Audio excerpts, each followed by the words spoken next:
안녕하세요, 여러분. 저는 산 좋고 물 좋은 시골의 과수원에서 농장 일을 하고 있는 한 구독자입니다. 농장 일을 하다 보면 가끔 무료할 때가 있는데, 그럴 때마다 사연 드라마가 지루함을 달래주고는 합니다. 그렇게 고마운 사연 드라마 채널에 제 사연을 쓰게 되다니 감회가 새롭네요. 지금 제가 하고 있는 농장 일은 생각조차 해본 적이 없는 일이었습니다. 시골의 한적한 전원 생활도 제 계획에는 없었죠. 그랬던 제가 이 시골 과수원까지 흘러들어온 계기를 설명하려면 아주 먼 과거의 이야기부터 시작해야 합니다. 정확하게는 저희 어머니 아버지의 이야기이죠. 이 이야기를 들으시는 분들이 1960년대, 70년대를 기억하실지 모르겠지만 한번 이야기해 보도록 하겠습니다. 독일로 파견된 파독광부와 간호사 이야기는 다들 아실 테니까요. 저희 어머니는 적당히 먹고 살 걱정은 안 해도 되는 집의 장녀로 태어나셨습니다. 조금 아끼고 절약하면 대학 정도는 생각할 수 있는 수준이었다고 하셨죠. 공부를 열심히 해서 선생님이 되겠다는 꿈을 가진 어머니는 열심히 공부를 했고 고등학교 졸업을 목전에 두고 있으셨습니다. 그런데 어머니의 아버지, 저에게는 외할아버지가 되시죠. 외할아버지의 투자 실패로 집안이 폭삭 주저앉게 되었습니다. 집을 이사하고 외할머니가 장신구를 내다 파시는 동안에도 어머니는 대학에 갈 수 있을 거란 희망을 잃지 않으셨다고 합니다. 어떤 일이 생겨도 너는 공부시켜 줄게 라는 외할머니, 외할아버지의 말을 철석같이 믿고 있었기 때문이었죠. 그런데 집안 형편이 나빠지자 조부모님은 내가 언제 그런 약속을 했냐며 어머니에게 고등학교 자퇴를 요구하셨다고 합니다. 이때를 회상하던 어머니는 저에게 이렇게 말씀하셨어요. 처음 고등학교를 자퇴하라는 얘기를 들었을 땐 하늘이 무너지는 것 같았어. 그런데 내 천성이 긍정적인 건지 고등학교만 졸업하면 뭐라도 될 것 같더라. 그래서 삭바느질 할 걸 받아다가 어머니 몰래 바느질 일을 했어. 어머니가 굳은 살 하나 없는 손으로 삭바느질을 시작한 건 오롯이 고등학교 학비를 대기 위해서였습니다. 바느질을 하다가 들키면 우리 어머니 아버지한테 크게 혼이 났지. 한 푼 두 푼이 귀한 이 상황에 너 하나 잘 되자고 몰래 돈을 버느냐고. 우리 어머니 아버지한테 바느질 일을 하는 건 들키면 그날 번 돈은 다 뺏기는 거였어. 하지만 어머니는 포기하지 않으셨습니다. 어머니 아버지 몰래 바느질을 하려고 가족들이 다 잠에 들면 밖에 나가서 몰래 바느질을 했어. 달빛이 밝은 날에는 그나마 나았는데 달빛이 어두운 날이면 손의 감각에 의지해서 바느질을 해야 했지. 그때 바늘에 찔린 상처가 아직도 손에 가득해. 겨울이 되면 또 얼마나 추운지. 겨울엔 손이 얼어서 바느질 속도도 안 나고 내 속도 터지고 그랬다. 여든이 된 나이에도 소녀 같은 미소를 지으시는 저희 어머니는 불우했던 과거를 이야기하실 때도 전혀 우울해 보이지 않으셨습니다. 추운 겨울 바람이 숭숭 들어오는 곳에서 달빛 하나에 의지한 채 천천히 시를 꿰었던 어머니는 결국 그토록 원하던 고등학교를 무사히 졸업하셨어요. 고등학교 졸업장을 받아서 나오는데 얼마나 신이 나던지. 이제 나도 20살 어른이 되었으니 몇 년 공장에 들어가서 돈을 벌고 그 돈으로 대학을 갈 생각이었단다. 돈을 모아 원하던 대학 공부를 할 설렘에 부풀어 있었던 어머니의 기대감은 집에 도착하자마자 산산이 조각났습니다. 집에 도착하니 아버지가 나를 기다리고 계셨어. 무슨 일이시냐 물었더니 가만히 앉아서 전단지 같은 걸 주시더구나. 어머니가 받았던 건 파독 간호사 모집 공고였습니다. 외할아버지는 어머니에게 이렇게 말씀하셨다고 해요. 집안 사정 어려운 거 뻔히 알면서 기어이 고등학교 졸업하겠다고 하는 거 두고 봐준 것만으로도 감사해라. 너도 장녀고 우리 집안 사람이니 함께 힘을 모아야 하지 않겠니? 외할아버지의 말은 대학 갈 생각은 꿈에서도 꾸지 말고 잠자코 돈이나 벌어와라 라는 뜻이었습니다. 하지만 어머니의 마음을 진정 무너지게 한 건 바로 뒤에 따라오는 외할아버지의 말씀이었다고 해요. 독일에 가서 간호사로 일하면 대우도 좋다고 한다. 그리고 독일에서 받는 월급은 너가 한국에서 절대 못 만져볼 돈이야. 독일에서 받은 월급을 여기로 보내면 너 동생들 공부는 책임지고 시켜주마. 특히 둘째는 사내 아이가 아니니 너는 몰라도 걔는 대학까지 마쳐야지. 너는 딸이고 장년이 부모와 동생들을 위해 희생하는 게 당연하다는 외할아버지의 말씀이었습니다. 여태껏 소녀 같던 미소를 지으시던 어머니도 이 말씀을 하실 때는 표정이 어두워지셨어요. 그 말을 듣는데 누군가 큰 돌덩이를 가슴에 올려놓는 것 같더구나. 숨이 턱 막히고 눈앞이 노래졌어. 왜 둘째는 되고 나는 안 되는데요? 공부도 제가 훨씬 잘하잖아요. 라는 말이 목구멍까지 올라왔는데 차마 입 밖으로 뱉을 수가 없었다. 사실 그때는 이런 게 당연했으니까. 쫄딱 망한 집안의 계집애로 태어나서 대학을 가겠다고 생각한 게 이상한 거였다. 어머니는 결국 독일로 떠나기를 결심하셨어요.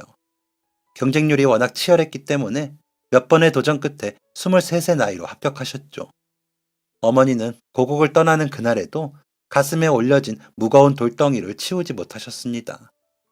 사실 떠나는 그날 어머니 아버지가 잘 다녀와라, 고맙다. 이 한마디만 해줬어도 마음은 편했을 거다. 그런데 우리 어머니가 나한테 뭐라고 하셨는지 아니? 맞춰봐라. 저는 어머니의 말에 한참을 고민했지만 적당한 답을 찾지 못했습니다. 제가 대답을 하지 못하자 어머니는 쓰게 웃으시며 대답하셨어요. 독일 가면 늙은이들 똥바지도 하고 그런다더라. 힘들긴 하겠지만 어쩌겠니. 원래 세상엔 쉬운 일이 하나도 없는 법이야. 꾹 참고 일하다 보면 좋은 날이 올 테니까 잘 버티렴. 알겠니? 힘들 때마다 고국에 남아있는 동생들을 생각해. 저는 순간 말을 잃었습니다. 가족들을 위해 꿈도 포기하고 타국으로 떠나는 딸에게 한다는 말이 남의 똥바지 하는 걸 힘들어하지 말고 잘 버텨라. 라니. 어머니는 남의 이야기를 하듯 말을 이으셨어요. 아버지는 끝내 아무 말 하지 않으셨고 어머니는 절대 돌아와서는 안 된다. 라는 말을 하셨어. 가슴이 얹힌 듯 답답해서 독일에 도착한 뒤 며칠 동안에도 밥을 먹지 못했다. 그런데 그것도 얼마 못 갔어. 일이 정말 미치도록 힘들었거든. 어머니의 말은 전부 사실이었단다. 보통 간호사들의 일이라고 하면 간단한 검진과 환자 관찰, 주사 등이지만 당시 어머니를 비롯한 파독 간호사들은 독일어가 거의 안 되는 상황이었기 때문에 정식 간호사 업무가 아닌 잡무 위주의 일을 맡아서 했다고 합니다. 잡무 위주의 일이라 하면 간단한 심부름 정도라고 생각할 수 있겠지만 그 정도의 잡무가 아니었습니다. 어머니를 비롯한 파독 간호사들은 환자 목욕부터 시체 운반까지 병원 안에서 이루어지는 모든 일들을 도맡아야 했었다고 해요. 게다가 환자들의 대소변을 받아주고 그들의 목욕을 책임지는 건 한국에서 하는 것보다 2배, 3배는 더 힘들었다고 합니다. 환자로 온 독일인들의 체구가 한국 출신의 자그마한 간호사들에 비해 너무나 컸기 때문이었죠. 어머니는 자의로 움직이지 못하는 환자의 몸을 이리저리 뒤척이며 간호를 하다 보면 어느새 온몸이 땀으로 흠뻑 젖곤 했다며 과거를 회상하셨습니다. 당시 파독 간호사들에게 간호일은 어지간한 육체 노동보다 힘들었던 것이었죠. 어머니는 제게 이 사실을 알려주시며 이렇게 말씀하셨습니다. 고국에 있는 집에서 오는 편지에는 사람들이 나를 부러워한다는 이야기가 빠지지 않았어. 간호사라는 이름만 들으면 그렇잖니. 고상하게 의사 옆에서 졸졸 따라다니며 의사가 말하는 거 받아 적고 시간 되면 주사 놔주고 그럴 것 같잖아. 그런 편지 내용을 볼 때면 기가 찼다. 매달 나오는 월급을 고국으로 보낼 때도 손이 떨렸어. 내가 어떻게 번 돈인데? 라는 생각으로 벌벌 떨면서 돈을 보냈지. 어머니가 말씀하신 진짜 간호사들의 삶은 상상 그 이상으로 힘겨웠습니다. 어머니는 이후로도 홀로 시체를 운반했던 이야기, 함께 생활하던 한국 출신 간호사들이 때로 우울증에 걸려 단체로 한국에 돌아오게 될 뻔했던 이야기, 들고 가던 대소변통을 쏟아 헛구역질을 하며 그 모든 것들을 치웠던 이야기 등 차마 눈물 없이는 듣지 못할 이야기들을 해주셨어요. 모든 이야기를 마친 후 저는 어머니에게 가고 싶지 않았던 독일에서 그 고생을 했는데 대체 왜 한국으로 돌아오지 않았던 것이냐? 라고 물었습니다. 제 질문에 어머니는 장난스럽고 능글맞은 표정을 지으며 대답하셨어요. 일하다 보니 간호사로서 사명 같은 게 생겼나 보지 뭐. 저는 장난기 가득한 어머니의 얼굴에 장난 그만 치시고 제대로 대답해 주시라 말했습니다. 그러자 어머니는 이젠 아무렇지도 않다는 듯 덤덤히 대답하셨어요. 내 동생들은 공부를 했으면 해서 그래서 버텼지. 독일로 떠났을 당시 어머니의 나이는 겨우 23살이었습니다. 생일이 지나지 않았으니 만으론 21살이었죠. 그 어린 나이에 떠밀리듯 낯선 나라에 뚝 떨어졌는데 직업의식은 무슨 직업의식이고 사명은 무슨 사명이야. 당장 말도 안 통하는데 내 한 몸 사는 게 우선이었지. 누군가는 환자를 돌본다는 사명으로 일했을 수 있지만 독일에 도착한 지 얼마 안 됐을 때 나는 생존하기 위해 일했었어. 그래, 그때는 그랬어. 어머니는 그 누구보다 솔직하게 낯선 나라, 낯선 땅, 독일에서 자신이 어떤 마음과 생각으로 일했는지 밝히셨습니다. 어머니와 이 이야기를 처음 나누었을 때 제 나이가 24살이었습니다. 24살의 제가 23살의 어머니의 이야기를 듣고 있는데 순간 스스로가 부끄러워지더군요. 왜냐하면 저는 중학생 때부터 군대에 가기 전까지 지독한 방황을 했었기 때문이었습니다. 어머니의 속을 태우고 방황을 한 행동에 변명을 하고 싶진 않지만 굳이 방황의 이유를 댄다면 저는 그 이유를 아버지라고 말할 수 있습니다. 제 아버지는 제가 군대에 간 지 얼마 되지 않아 세상을 등지셨습니다. 정확하게는 아버지가 세상을 떠났다는 소식이 건너 어머니와 저에게 전해진 것이었죠. 23살에 독일로 건너간 어머니는 26살에 파독 광부로 떠난 아버지를 만났다고 합니다. 누군가를 만날 여유가 없었던 어머니는 계속해서 아버지를 거절했고 아버지의 구애는 3년여 동안 이어졌다고 하죠. 네 아버지 첫인상은 정말 별로였어. 얼굴은 시커멓고 몸에서 괜히 냄새도 나는 것 같고 나이도 나보다 5살이나 많았으니 그런데 마음 둘 곳 없는 외진 땅에서 누군가 나를 좋아한다고 몇 년씩이나 매달리는데 어떤 사람이 안 넘어갈 수가 있겠니? 결국 어머니는 아버지와의 교제를 허락받기 위해 한국에 계신 외조 부모님께 연락을 했다고 합니다. 아버지와 결혼할 생각으로 조부모님께 연락을 드린 거냐는 질문에 어머니는 이렇게 대답하셨습니다. 결혼은 무슨, 이 핑계로 부모님한테 관심 좀 받아보려고 했던 거였지 뭐. 조부모님은 어머님의 일상생활에 큰 관심이 없으셨다고 합니다. 뭘 먹는지, 뭘 입고 다니는지, 음식이 입에 안 맞지는 않는지, 주변에 좋은 친구들은 사귀었는지, 그 나라 풍습은 어떠한지 물어볼 게 천지였지만 조부모님은 어머니에게 왜 이번 달은 저번 달보다 월급이 적은지에 대한 질문만 남기셨다고 합니다. 나도 부모님의 관심이 필요했던 거야. 집이 쫄딱 망한 후에는 부모님한테 따뜻한 시선 한번 못 받아봤으니까. 타국에 보내놓은 딸이 갑자기 남자를 만난다고 하면 기겁을 하면서 절대 그러지 마라 라고 하실 줄 알았던 거지. 그게 아니라면 못해도 내 만나려는 남자가 어떤 남자인지 추궁이라도 하실 줄 알았다. 하지만 조부모님의 반응은 어머니의 예상과 너무나도 달랐다고 합니다.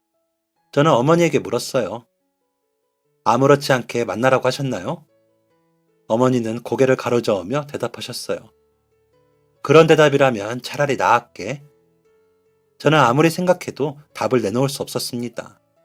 계속 고민하는 저에게 어머니는 대답을 해주셨어요. 내 부모님은 동포 만나지 말고 독일 남자를 만나라고 하셨어. 저는 더더욱 이해할 수 없었습니다. 아니, 대체 왜? 금쪽 같은 딸내미가 타국에 나가서 그곳 남자와 결혼하면 고국에 돌아오긴 힘들어질 텐데. 어머니는 제 생각을 읽으셨는지 계속해서 말을 이어나가셨습니다. 그 당시에 독일이 파독 광부, 파독 간호사들을 고국으로 돌려보낸다는 소문이 돌았거든. 그리고 그 소문은 사실이었지. 이 말을 듣고 나니 모든 퍼즐이 맞춰지는 듯 하더군요. 조부모님은 어머니가 한국으로 강제 송환이 될까봐 어머니가 독일 시민권을 딸 수 있도록 독일 남자와의 결혼을 종용한 것이었습니다. 조부모님에게는 집으로 돈을 붙여줄 어머니가 필요했으니까요. 수십 년 전의 이야기를 전해 듣는 저조차도 가슴이 철렁하는데 당시 그 말을 직접 들은 어머니의 마음은 어땠을지 도저히 가늠이 되지 않았습니다. 어머니는 역시나 가슴이 미어졌다며 아버지와의 결혼을 결심하게 된 계기를 이야기하셨어요. 나를 억지로 독일로 보내긴 했지만 그래도 내 부모라고 생각했었다. 어찌됐든 집안이 망하기 전엔 금쪽 같은 딸내미처럼 키워줬으니까. 그런데 독일 남자랑 결혼해서 시민권을 따고 거기서 계속 살면서 일해라 라는 말을 내 부모 입에서 직접 들으니까 나는 더 이상 그 집 사람이 아닌 것 같다 싶더라고. 그래서 네 아버지랑 결혼하기로 다짐했다. 그렇게 결혼하고 나면 더 이상 집에 돈을 붙이지 않아도 될 것 같았거든. 무엇보다 독일 사람이랑 결혼해서 독일의 뼈를 묻으라는 내 부모의 말에 처음이자 마지막으로 반항하고 싶은 마음도 있었던 것 같다. 결국 어머니는 29살의 나이로 아버지와 결혼식을 올리셨고 이 소식을 나중에서야 고국에 전했다고 합니다. 물론 소식을 전해들은 친정은 난리가 났지만 그분들은 이역만리 먼 곳에 있는 딸을 어찌할 수 없었어요. 그렇게 어머니와 아버지가 결혼한 지 3년 뒤 제가 태어났습니다. 어머니는 제가 태어났을 때까지만 해도 온 세상을 다 가진 것 같았다고 하셨어요. 너를 낳고 나서 내 아들만큼은 내가 누리지 못했던 걸 다 누릴 수 있게 해주겠다고 다짐했었단다. 여기서 나랑 내 남편이랑 열심히 일하면 어떻게든 될 것 같았거든. 물론 언제 다시 고국으로 쫓겨나듯 돌아가게 될지는 알 수 없었지만 말이야. 파독 광부, 파독 간호사들이 하나둘 고국으로 돌아가게 되는 상황 속에서 불안감을 느낀 건 어머니만이 아니었다고 합니다. 어느 날 아버지는 어머니에게 갑작스럽게 내가 먼저 한국에 돌아가서 자리를 잡겠다 라고 말씀하셨다고 해요. 어머니는 말도 안 되는 소리 하지 마라. 당장 한국에 돌아간다고 해서 우리가 뭘 해먹고 살 수 있을 것 같냐. 여기서 일할 수 있을 만큼 일해서 돈을 모으고 그걸로 함께 새 출발하자 라고 말씀하셨다고 하죠. 하지만 당시 아버지는 어머니의 말을 들을 생각이 없어 보였다고 합니다. 누구에게 어떤 말을 듣고 왔는지 확신에 가득 찬 목소리로 기가 막힌 사업이 있으니 그것에만 투자하면 모든 게 술술 풀릴 것이다 라고 말했다고 하죠. 어머니는 아버지를 계속해서 말렸다고 합니다. 밤을 새워서 이야기를 나눴고 네 아버지를 말렸어. 애가 태어난 지 1년도 안 됐는데 그게 대체 무슨 말이냐고. 그럼 나 혼자 여기서 아이를 키우면서 일도 하라는 얘기냐고. 가슴도 쳐보고 무릎도 꿇어보고 다 했지. 그런데 소용이 없더구나. 결국 아버지는 어머니에게 짤막한 편지 한 통만을 남기고 한국으로 떠나셨고 어머니는 독일에 남아 저를 기르며 계속해서 간호사 일을 해나가셨습니다. 내가 먼저 우리 가족 살기를 닦아놓고 있을게. 조금만 고생해줘. 딱 한 번만 나를 믿어줘. 딱 3문장으로 이루어진 편지 한 장이 어머니의 삶의 원동력이었습니다. 이 편지로 하루하루를 살아가던 어머니가 이상한 낌새를 느낀 건 여느 때와 다름없이 아버지에게 월급 중 일부를 붙이던 때였습니다. 어떠한 기운을 느낀 것인지 여자들만 있다는 촉이 발동한 것인지 그날따라 어머니는 이상한 의심에 휩싸이셨고 월급을 송금하지 않은 채 오래된 친구에게 편지 한 통을 보냈다고 합니다. 아버지의 정보와 적당한 사례금을 담은 편지였죠. 한국에 계신 아버지와 친구분에게서는 동시에 답장이 왔다고 합니다. 아버지의 편지 안에는 왜 월급을 보내지 않았느냐 라는 원망 섞인 내용이 담겨 있었고 어머니의 오랜 친구분의 편지에는 아버지가 손을 댄 사업이 쫄딱 망해 현재 다른 사업에 손을 댄 상황인데 그 사업이 범죄 조직과 관련이 있다는 내용이 담겨 있었습니다. 저는 잘 기억이 나지 않는 과거의 이야기지만 어머니는 이때의 충격이 아직도 생생한 듯 이야기를 전해주시는 어머니의 목소리에는 약간의 떨림이 묻어나 있었습니다. 어머니는 그날 처음으로 값비싼 국제전화를 이용해 보셨다고 해요. 어머니는 가족이 사무치게 그리웠던 명절에도 쓰지 못했던 국제전화를 사고친 남편에게 쓸 줄은 몰랐다 라고 말씀하셨습니다.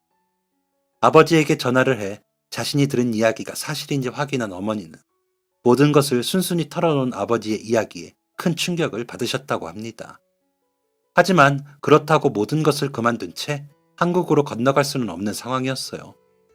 한국으로 돌아가봤자 해결될 건 하나도 없었으니까요. 하지만 어머니는 경제 침체로 인한 독일 정부의 한국 귀환 정책의 대상이 되어 고국 땅을 밟을 수밖에 없었습니다. 그토록 가기 싫었던 독일이 이제 너네 나라로 떠나라며 등을 떠미는데 발이 안 떨어지더구나. 나는 독일로 떠날 때나 고국으로 떠날 때나 내 의지로 움직인 적이 단 한 번도 없었어.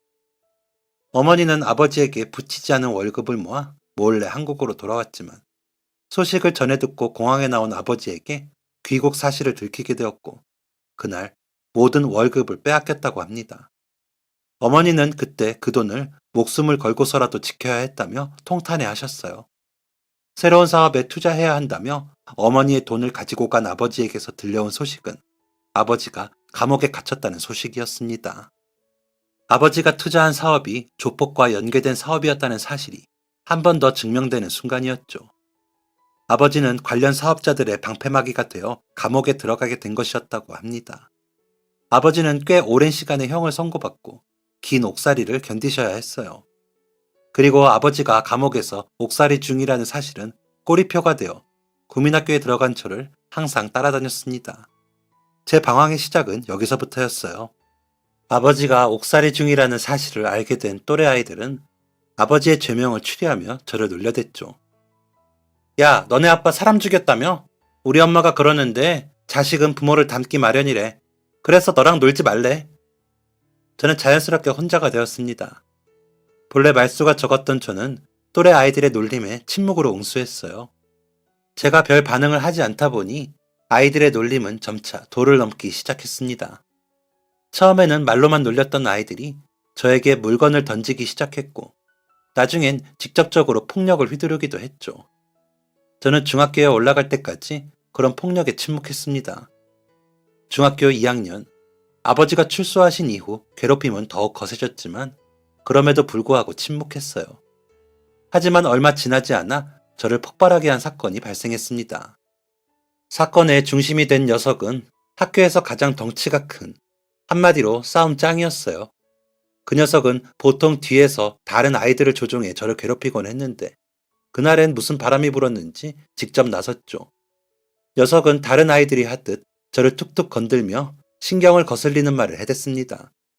하지만 몇 년간의 괴롭힘으로 참는 데에 도 같은 저는 아무렇지 않게 녀석을 투명인간 취급했죠. 그게 그렇게 꼴보기가 싫었나 봅니다. 학교의 싸움짱인 그 녀석은 결국 해서는 안 될 말을 입 밖으로 내뱉고 말았어요. 야, 니네 엄마 파독 간호사였다며. 근데 왜 그렇게 구질구질하게 사냐? 파독 간호사들은 돈도 잘 벌었다던데 왜 니네 집은 아직도 그지냐? 애비는 전과자에. 니네 엄마 간호사 아니었던 거 아니야? 전과자 남편이랑 결혼한 거 보면 뻔하지 뭐. 이상한 데서 만나서 결혼한 거 아니야?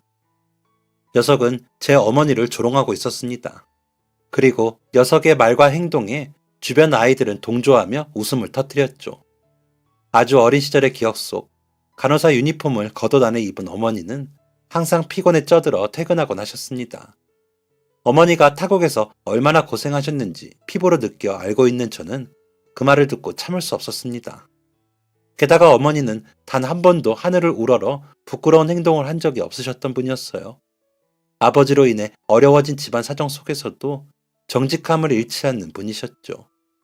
그런 어머니의 모습을 가장 가까이에서 지켜봤던 저는 어머니를 조롱하는 녀석의 말에 평정심을 잃고 말았습니다.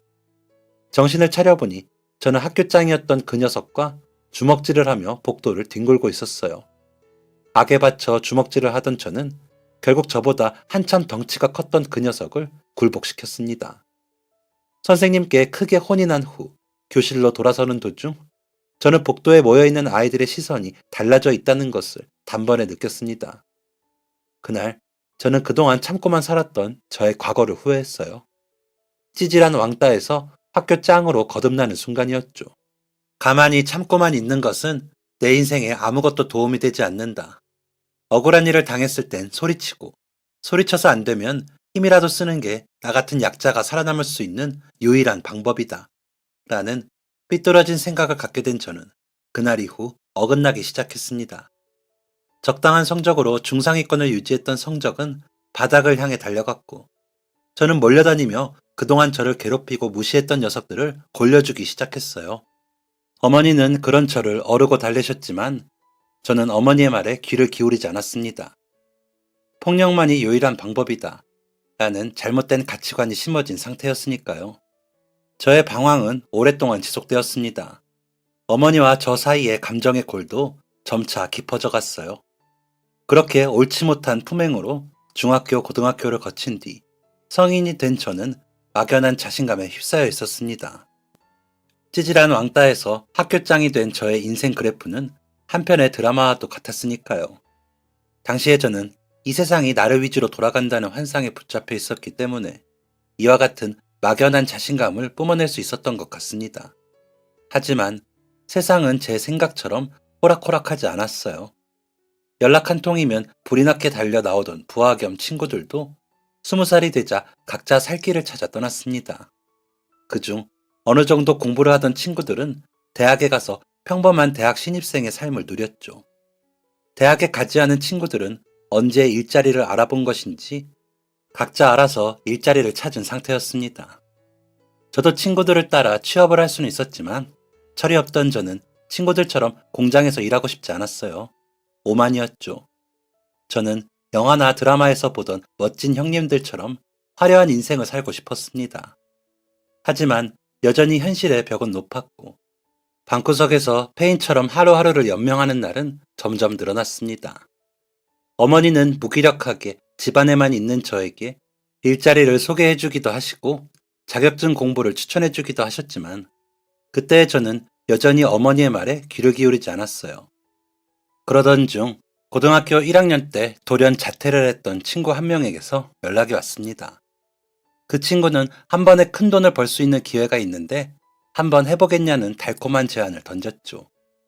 오랜만에 본 친구는 제가 동경하던 검은 양복을 입고 있었고 멋지게 손질한 헤어스타일에서는 부티가 났습니다. 저는 무언가에 홀린 듯 친구의 제안을 수락했고 친구는 날짜와 시간, 장소가 적힌 쪽지를 두고 자리를 벗어났어요. 면도 좀 하고 깔끔하게 차려입고 나와 라는 말을 남기고 말이죠. 쪽지에 적힌 날짜와 시간에 약속 장소를 향하니 친구 대신 처음 보는 누군가가 있더군요. 제 이름과 친구의 이름을 확인한 그 사람은 저를 데리고 으슥한 곳으로 향했습니다. 그 사람은 제게 가방 하나를 건네주며 버스로 3시간 걸리는 지역으로 가라고 했어요. 가방은 절대 열지 못하도록 장치가 붙어 있었고 도끼로 찍어 내려도 끔찍하지 않을 만큼 단단해 보였습니다. 누가 봐도 수상해 보이는 이 가방 안에 무엇이 들어있는지, 3시간이나 걸리는 지역으로 가서 누구를 만나 무엇을 해야 하는지 아무 설명도 듣지 못한 저는 머뭇거리며 물었습니다. 이 안에는 뭐가 있나요? 누구를 만나게 되는 건가요? 그 사람은 제 물음에 대답을 해줄 생각이 없어 보였습니다. 그 사람은 돈 벌기 싫습니까? 제가 말한 곳으로 가면 또 다른 사람이 나올 겁니다. 그 사람을 따라가세요. 라고 말했고 큰 돈을 벌 수 있다는 기대감에 빠진 저는 무언가 이상하게 흘러가고 있다는 사실을 알아차리지 못했습니다. 저는 그 자리를 떠나기 전 낯선 사람에게 마지막으로 물었습니다. 제 친구는 언제 만날 수 있나요? 낯선 사람은 귀찮다는 듯 대답했어요. 그쪽이 형님을 볼 일은 없을 겁니다. 가세요. 낯설었던 그 남자는 이 말을 남기고 자리를 떠나는 듯 보였습니다. 그런데 그 남자는 몇 걸음 가지 않아 저를 돌아보았고 차가운 경고를 남겼어요. 혹시나 해서 하는 말인데 그거 열어볼 생각 하지 마십시오. 들고 튈 생각은 절대 하지 마시고 마지막 장소에 도착할 때까지 지켜보는 사람이 있다는 것도 기억하세요. 어딘가 등골이 섬찟한 그 경고의 말을 단단히 들은 저는 무거운 발걸음을 옮겼습니다. 3시간이 걸려 지방에 있는 도시로 도착하니 누군가 저를 자연스럽게 이끌고 갔어요. 밖이 보이지 않도록 검게 칠해놓은 차를 타고 2시간 정도 달려 외곽 지역에 내린 후 또 한 번 차를 타고 어디론가 향했습니다. 누군가 나타나서 나를 위협하면 어떻게 하지? 라는 생각과 두려움에 사로잡혀 있던 저는 긴장감에 식은땀을 흘리고 있었죠. 그러던 중 차가 멈춰섰고 줄곧 제 옆을 지키던 사람이 저를 차에서 내리게 했습니다. 그는 한 숲길 앞에 저를 내려놓고는 이 길을 따라서 30분 정도 걸어가다 보면 오두막 하나가 있을 텐데 그 안에 가방을 두고 나오면 됩니다. 나올 때는 왔던 길로 나오지 말고 오두막 뒤쪽으로 나 있는 길을 따라서 또 30분을 걸으세요. 라고 말했죠. 저는 덜덜 떨리는 몸으로 고개를 끄덕인 후 차에서 내렸습니다. 온몸이 발발거릴 정도로 긴장한 것과 다르게 숲속은 고요했고 오두막도 포근했어요. 그렇게 할 일을 마친 저는 30분을 다시 걸어 숲길을 빠져나왔고 무사히 집까지 도착할 수 있었습니다. 그날 긴장을 심하게 한 탓인지 저는 3일 동안 내리 잠만 잤어요. 그렇게 잠만 자고 있을 때는 제 인생의 가장 어두운 순간이 시작되었다는 사실을 알지 못했죠. 수상한 경험을 한 지 4일이 지난 그날, 저는 가뿐한 몸을 이끌고 은행으로 향했습니다. 친구에게서 약속된 큰돈이 입금되었는지를 확인하기 위함이었죠. 은행에서 확인을 해보니 정말로 큰돈이 입금되어 있었습니다. 저는 들뜬 마음으로 돈을 인출해 집으로 향했고 늦은 시간 퇴근하신 어머니에게 돈 봉투를 내밀었어요.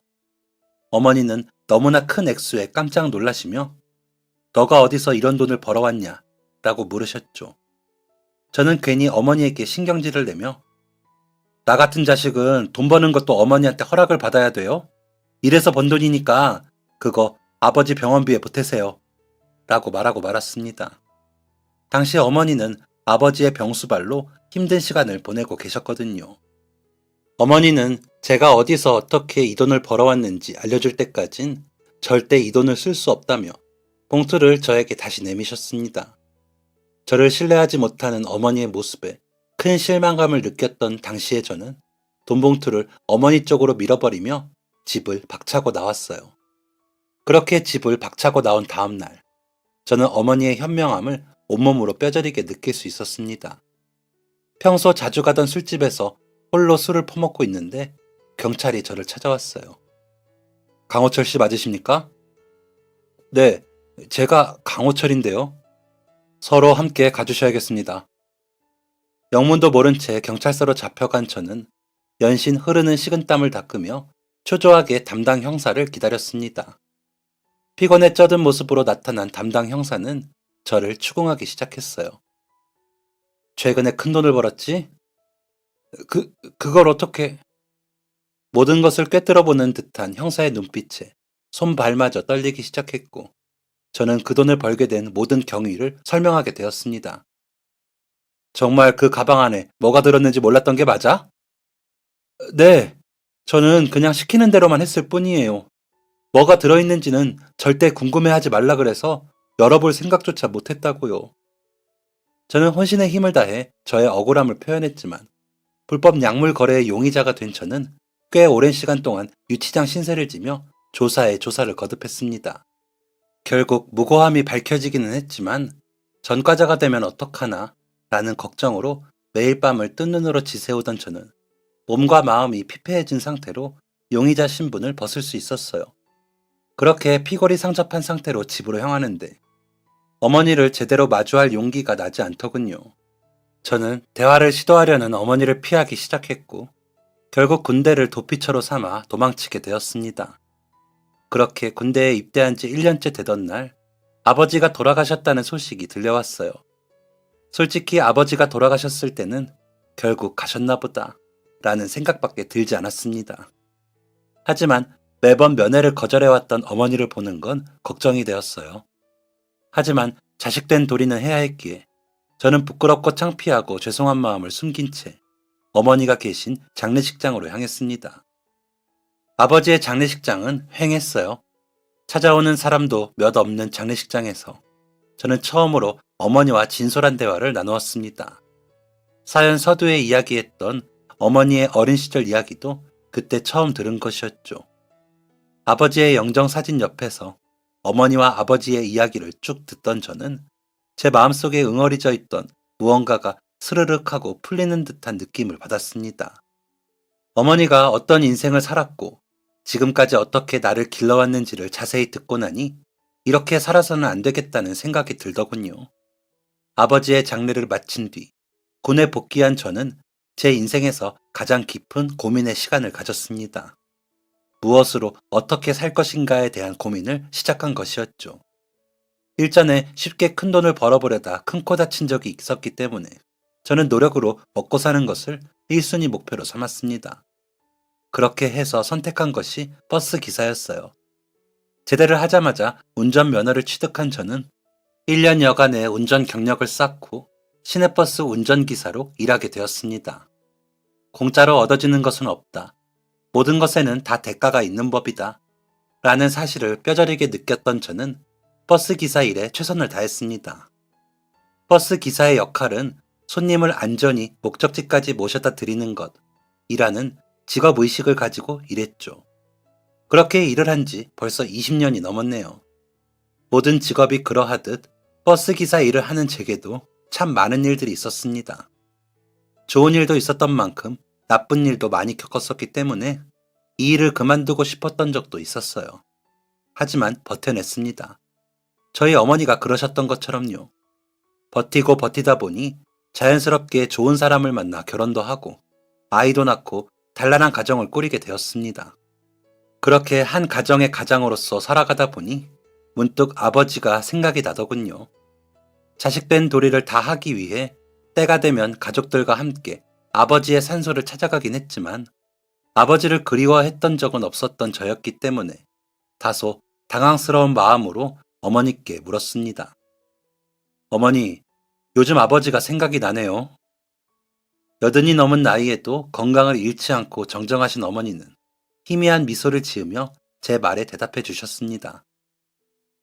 네 아버지가 좋은 아버지, 좋은 남편은 아니었지. 그런데 그 사람이 처한 상황이 조금만 괜찮았어도 네 아버지는 좋은 아버지가 됐을 거야. 한 여자의 남편, 한 아이의 아버지가 된 저는 저를 낳아주신 아버지에게 연민을 느끼고 있었던 것이었습니다. 이 사실을 깨닫게 된 저는 어머니와 함께 아버지의 산소를 향했습니다. 빨간불 신호에서 어머니와 이런저런 이야기를 나누며 초록불을 기다리고 있는데 차체가 쿵 하며 앞으로 쏠렸습니다. 뒤에서 정지하고 있었던 제 차량의 뒷범퍼를 박은 것이었죠. 저는 여든이 넘은 어머니를 살피고 있는데 운전석 쪽으로 누군가 다가오는 게 보였어요. 뒷차량 운전자가 다가온 것이었죠. 어머니가 다칠 수도 있었다는 사실에 욱한 저는 화가 잔뜩 난 얼굴로 차에서 내렸습니다. 아니, 대체 운전을 어떻게 하길래? 라고 소리를 치며 상대 운전자의 얼굴을 본 순간 저는 말을 속으로 삼킬 수밖에 없었어요. 상대 운전자는 나이를 지그시 먹은 노인이었습니다. 상대 운전자는 어쩔 줄 몰라 하는 모습으로 한참이나 어린 제게 고개를 숙이며 사과했어요. 정말 죄송합니다. 정말 죄송해요. 하지만 연신 사과하는 상대 운전자는 무언가에 쫓기는 듯 굉장히 불안해 보였습니다. 가만히 정차해 있는 차를 뒤에서 박았으면서 몸은 괜찮으냐는 질문조차도 하지 않았어요. 어머니가 다칠 수도 있었는데 사고를 내놓고 안부조차 묻지 않는 상대 운전자의 행동에 다시 한번 화가 차오르기 시작했습니다. 그렇게 큰 소리를 내려는 그때 상대 운전 차량의 조수석에서 하얀 모자를 쓴 청년이 내리는 것이 보였어요. 바짝 마른 몸에 모자를 쓴 청년의 얼굴엔 누가 봐도 병색이 완연했습니다. 청년은 비척거리며 저에게로 다가와 자신의 아버지와 함께 고개를 숙였습니다. 죄송합니다. 저희 아버지가 되도록이면 운전을 안 하려고 하시는데 제가 갑자기 병원을 가게 되는 바람에 어쩔 수 없이 운전을 하게 되셨어요. 다 저 때문입니다. 죄송합니다. 혹시 다치지는 않으셨나요? 저는 다시 입을 달싹거리며 하고픈 말을 삼켰습니다. 평정심을 되찾고 상대 운전자를 보았는데 상대 운전자는 식은땀을 뻘뻘 흘리며 손에 난 땀을 계속해서 바지에 닦고 있었어요. 갑작스러운 사고로 본인도 놀란 것이었죠. 운전을 할 수 없는 것처럼 보이는 노부와 병색이 완연한 상대의 운전자의 아들. 그 사이에서 고민하던 저는 노부에게 말했습니다. 가벼운 접촉이었지 않나요? 저는 괜찮습니다. 다만 저의 어머니가 연로하셔서 검사는 받아보셔야 할 것 같네요. 선생님도 병원에 가는 길이시죠? 아무래도 지금 당장 운전은 힘드실 것 같은데 제 차로 이동하시는 건 어떨까요? 상대 운전자는 저의 눈치를 보며 그래도 되겠느냐라고 물었고 저는 노부와 그의 아들을 차에 태운 채 병원으로 이동했습니다. 노부는 병원에 도착하자마자 자신의 번호가 적힌 종이를 건네주며 이렇게 말했습니다.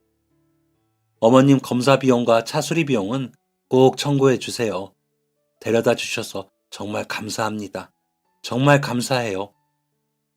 그렇게 노부는 급하게 사라졌고 저는 어머니의 검사를 진행하며 간호사를 통해 노부의 아들이 암 말기 환자라는 사실을 알게 되었습니다. 20대 초반에 희귀암을 선고받은 노부의 아들은 부모의 극진한 간호와 노력 덕분에 완치 판정을 받았지만 최근에 암이 재발하여 이전보다 더욱 빠른 속도로 암이 온몸에 퍼지고 있는 상황이었습니다. 저는 그제야 온몸에 땀을 뻘뻘 흘리며 초조하게 자신의 아들을 바라보던 노부의 행동을 이해하게 되었습니다. 접촉사고 때문에 병원에 도착하는 시간이 늦어져 아들이 어떻게 될까 불안해하는 아버지의 모습이었던 것이죠. 이 사정을 아는데 어떻게 돈을 청구할 수 있을까요? 저는 제 부모님을 생각하는 마음으로 노부에게 연락을 하지 않았습니다. 이 모든 일이 희미해졌을 즈음 저에게 큰 위기가 닥쳐왔어요. 그날도 어김없이 사명감을 가지고 버스 운행 중이었습니다. 매일같이 오고 다니는 거리를 지나던 어느 순간 눈앞이 번쩍거리며 가슴께에 극심한 통증이 찾아왔습니다. 숨이 쉬어지지 않고 눈앞이 흐릿했죠. 운전대를 잡은 손에는 힘이 풀렸고 갑작스럽게 벌어진 일에 제대로 된 판단이 서지 않았습니다. 어둑해진 시야 뒤편으로는 놀란 승객들의 비명소리가 들려왔어요. 버스가 왜 이래? 라는 승객의 비명을 들은 저는 정신을 잃으려는 그 순간 희미해져가는 의식을 가까스로 붙잡으며 기지를 발휘해 차를 멈춰 세웠고 곧장 정신을 잃고 말았습니다. 제가 눈을 뜬 곳은 병원이었어요. 갑작스러운 심장마비 증세로 정신을 잃은 것이었다고 했죠. 승객 중에 간호학과 졸업한 학생이 있었어요. 응급처치가 조금이라도 늦어졌으면 이렇게 무사히 눈을 뜨지 못했을 겁니다. 라는 의사의 말을 듣고 나니 안도의 한숨이 흘러나왔습니다.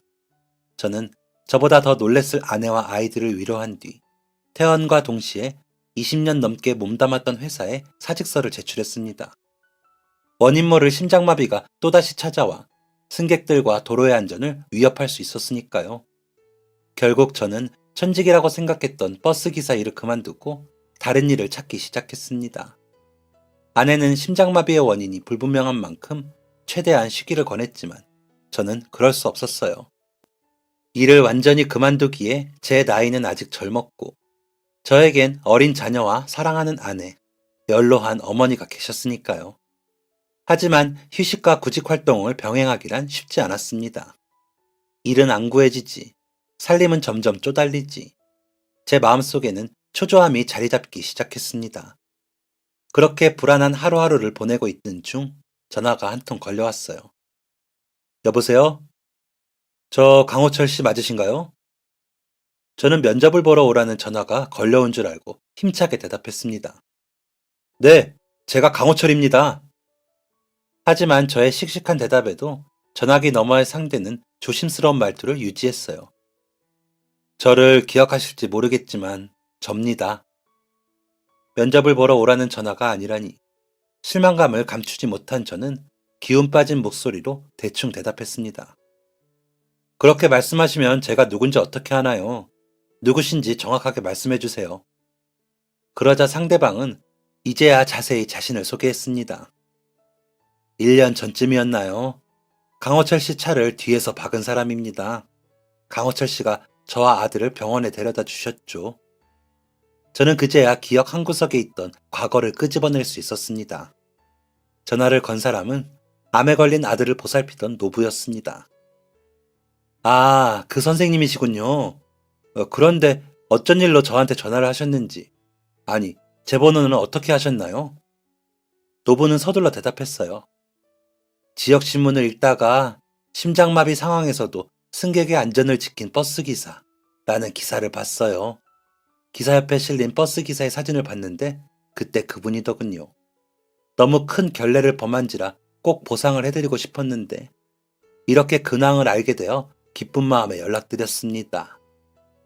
저는 반가운 마음에 허허 웃으며 대답했습니다. 큰 사고도 아니었고 어머니도 다친 곳 없이 괜찮으셨어요.